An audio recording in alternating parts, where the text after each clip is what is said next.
crucifiez-le. Alors qu'il pouvait descendre lorsque les soldats ironisaient. Voilà ce sauveur maintenant. Voilà ce sauveur maintenant. Reste là et reste rempli de compassion. Reste rempli de compassion. Reste rempli de compassion. Il est important de comprendre que ce sauveur est tellement rempli de compassion que malgré le mépris, malgré le tourment, malgré qu'on l'ironisait, il restait concentré sur sa mission. Tandis qu'il est en train de souffrir, on l'a battu, on l'a frappé. Il est à la croix entouré d'un brigand à la gauche, entouré d'un brigand à la droite. Coupable, coupable, non coupable, mais coupable pour moi. Menteur, menteur, pas menteur, mais il s'est fait mensonge pour moi.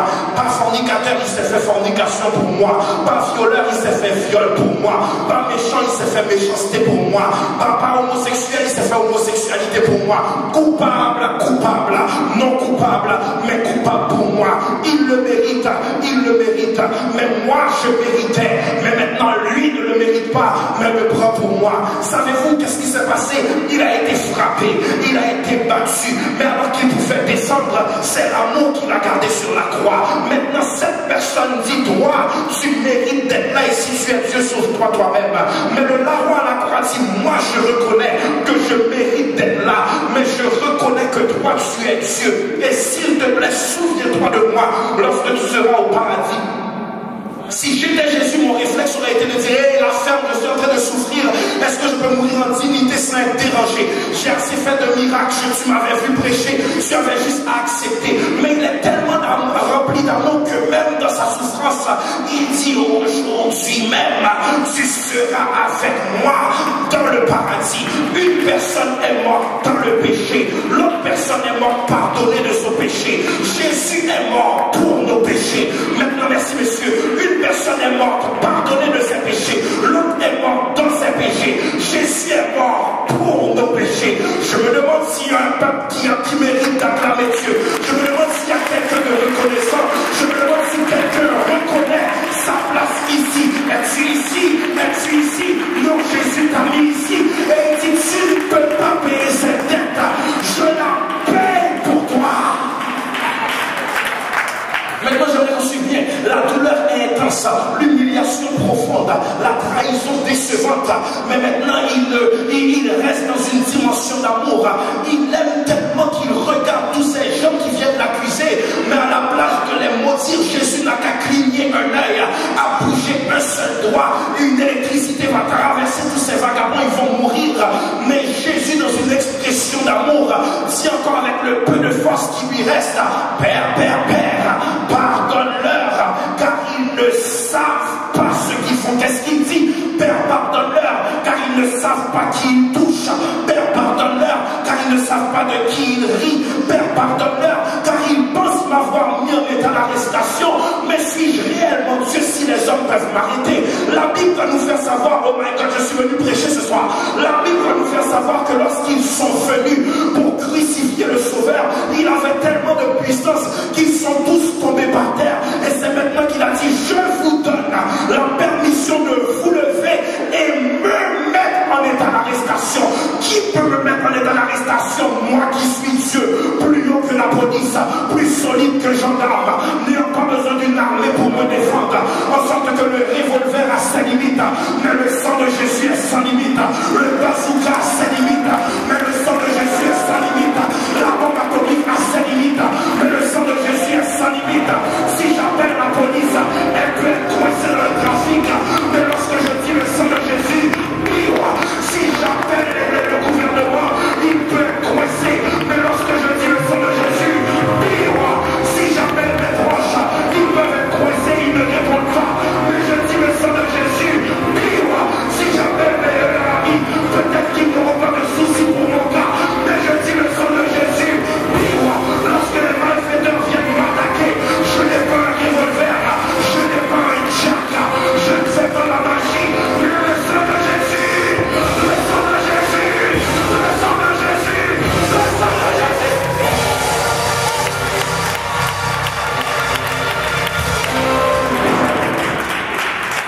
J'atterris. Il est important de comprendre qu'il s'est fait justification pour moi. Il s'est fait sauveur. Il m'a racheté. Jean 7, 1er 7 va déclarer, le sang de son fils nous purifie de tout péché. Apocalypse et qui nous a lavés dans son sang. À lui soit la gloire, la puissance au siècle des siècles. Quelle douleur, quel amour, quelle douleur, quel amour. Livré à minuit, battu, maltraité, faussement accusé, on met une couronne d'épines sur sa tête. Je ne sais pas si ça a déjà arrivé d'être piqué. Imagine-toi maintenant, t'es piquant sur ton front et ton sang coule et tu es flagellé, une flagellation de minimum 40 coups de fouet, creuse sa peau et perce sa chair. On s'arrête à quelques instants. Il est battu. Et j'aimerais qu'on puisse imaginer théologie spéculative. Le sauveur qui se fait battre. Penses-tu sérieusement que tes parents t'ont fait mal? Lorsque tu étais petit et ils débouclent la ceinture, David vient. Penses-tu sérieusement que ça fait mal? Maintenant imagine le sauveur qui va se faire frapper avec quelque chose plus solide que la martinette, rempli d'aiguilles et de clous, et pour mes mensonges, pour ma méchanceté, pour ma trahison, pour ma désobéissance, pour ma fornication, pour mon adultère, pour ma division, pour ma haine. Et imaginez-le, coup après coup, après coup, et le sang qui revole partout, et il est presque mort, et il doit porter cet instrument d'humiliation la plus complète, extrêmement pesant, qu'on appelle la croix, jusqu'à Golgotha. Et ses forces l'ont quitté sous la pesanteur de la croix. Et son sang est presque parti. Et maintenant on appelle Simon de Cyrène pour venir l'aider à porter cette croix. Pas parce qu'ils veulent le soulager. Ils veulent s'assurer qu'il sera exposé et exécuté à la vue de tous. Car si une seule seconde de plus, il continue à porter cette croix, il va mourir avant le spectacle que Satan veut voir. Alors on prend quelqu'un, on le force, on dit porte cette croix, et on continue à traîner ce Jésus, ce cadavre. Savez-vous pourquoi nous n'allons pas en enfer, Jude? Sais-tu pourquoi nous n'allons pas en enfer, Jesse? Sais-tu pourquoi nous n'allons pas en enfer, Clarence? C'est parce qu'il a vécu l'enfer dans son corps afin que je n'aille pas en enfer.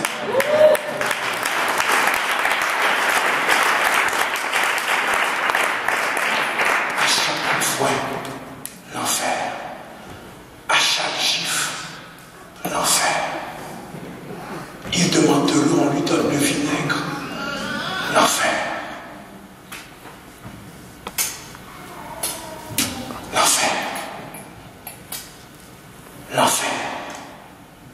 Et il est maltraité pour vous et pour moi. Qu'est-ce qu'il a tué? Qu'est-ce qu'il a tué? Qu'est-ce qu'il a tué? J'aimerais que tu me mettes une atmosphère de tristesse, John. Qu'est-ce qu'il a tué?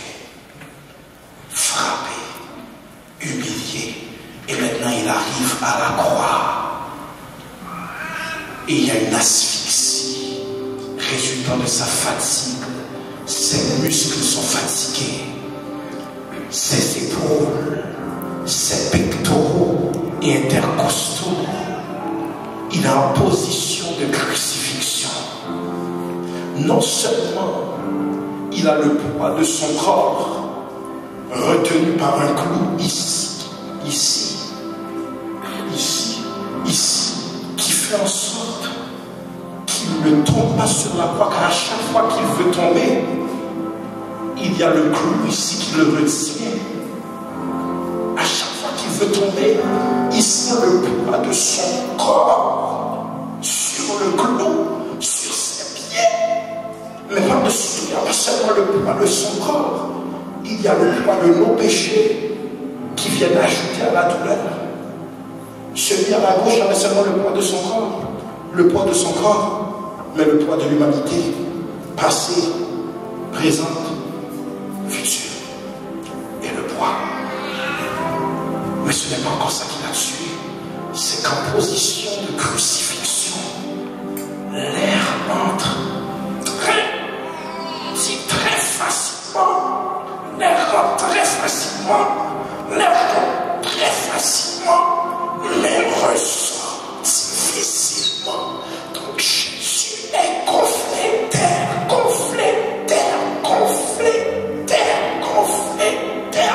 Père, pardonne-leur, car ils ne savent pas ce qu'ils font.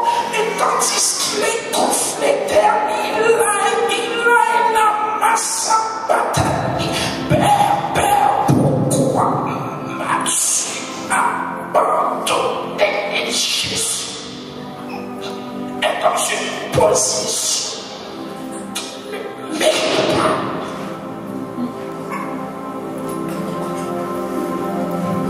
Et il entre sauve-toi toi-même. Un épée en haut de sa tête. Celui-ci est le roi des Juifs. Il regarde les soldats romains qui tirent au sort ses vêtements. Quelqu'un dit quel amour. L'air entre facilement, mais ressort difficilement. Et imaginez-le sur la croix qui essaie de chercher une position de soulagement, mais il est bloqué de tous les côtés dans une position d'écartèlement.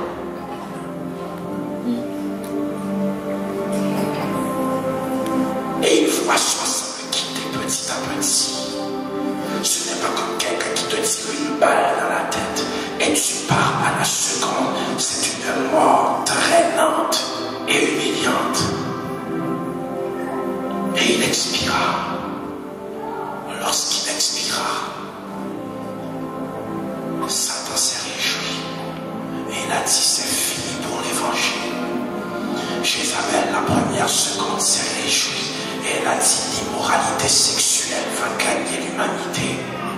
Le Moloch, le prince de la pédophilie, a dit l'humanité, je vais emmener les enfants dans un niveau de pédophilie. Maman a dit je vais emmener l'immoralité, les hommes feront n'importe quoi pour l'argent. Et Satan semblait avoir gagné, mais je suis heureux qu'il faut attendre la fin du chapitre, car l'histoire ne se termine pas comme ça. À la seconde où il a été crucifié et l'enfer se préparait à fêter, je suis heureux de savoir qu'il y a eu un tremblement de terre, il y a eu une noirceur qui s'est installée, et maintenant les soldats qui l'ont crucifié, il y en a un maintenant qui a une révélation, voyant le tremblement de terre, voyant la terre qui devient noire. Un soldat dit certainement cet homme était le fils de Dieu, certainement cet homme n'était pas un bluffeur. Maintenant, souvenez, on ironisait parce qu'on l'appelait le roi des Juifs. Maintenant, il est plus que le roi des Juifs, il est le...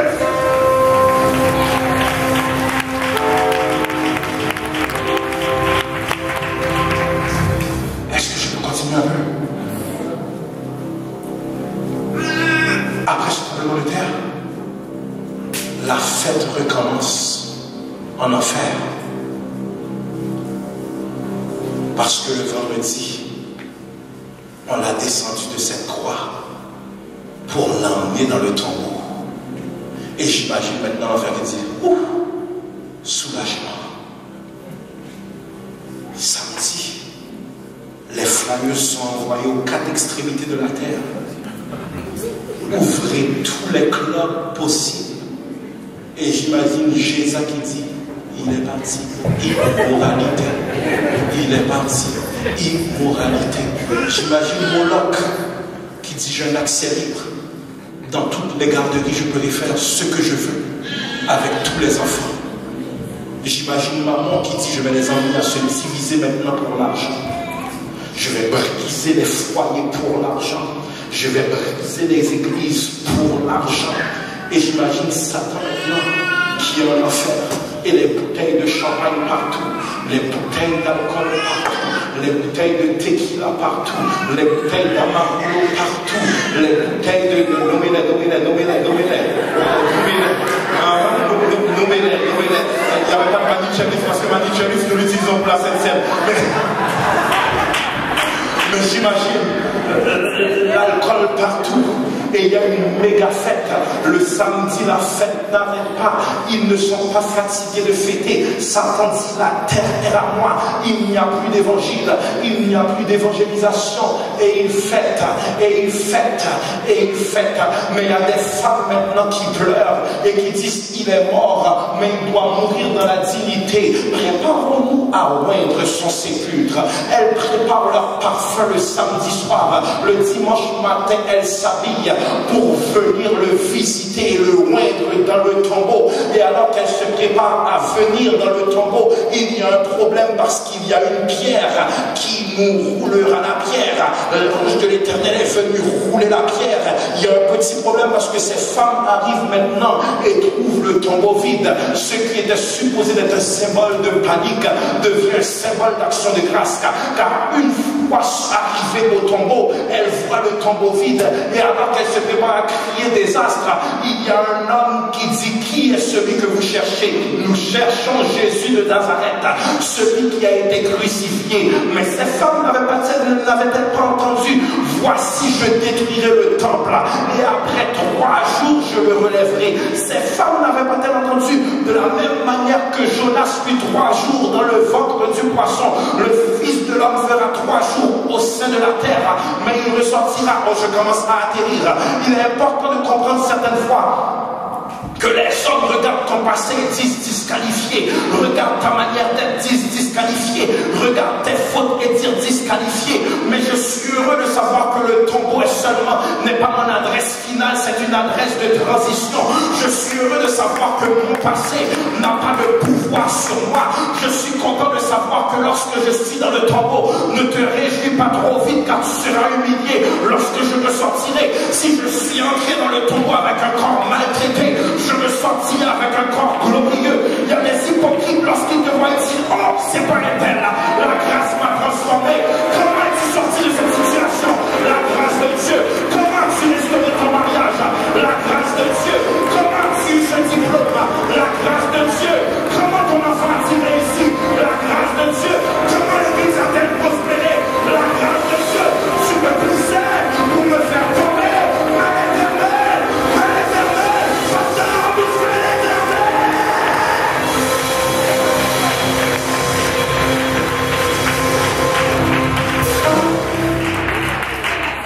L'histoire ne se termine pas comme ça.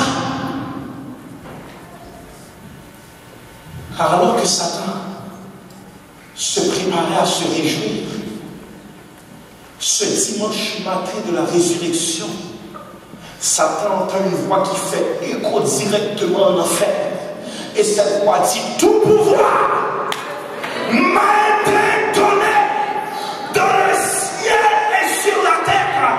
En sorte que Lazare pouvait dire, Lazare est un jeté-mort qui sera mort. Je reprends, Lazare est un jeté-mort qui sera mort. La fille de Jairus est une jeté-mort qui sera morte. Mais Jésus de Nazareth est un jeté-mort. Mais désormais, je vis éternellement au siècle des siècles.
Sa mort, ma vie. Vivre pour mourir. Et mourir pour vivre. Et c'est là que je comprends pas. Lorsqu'il vit, si je vis, ce n'est plus moi qui vis, merci, mais c'est Christ qui vit en moi. Vivre pour mourir.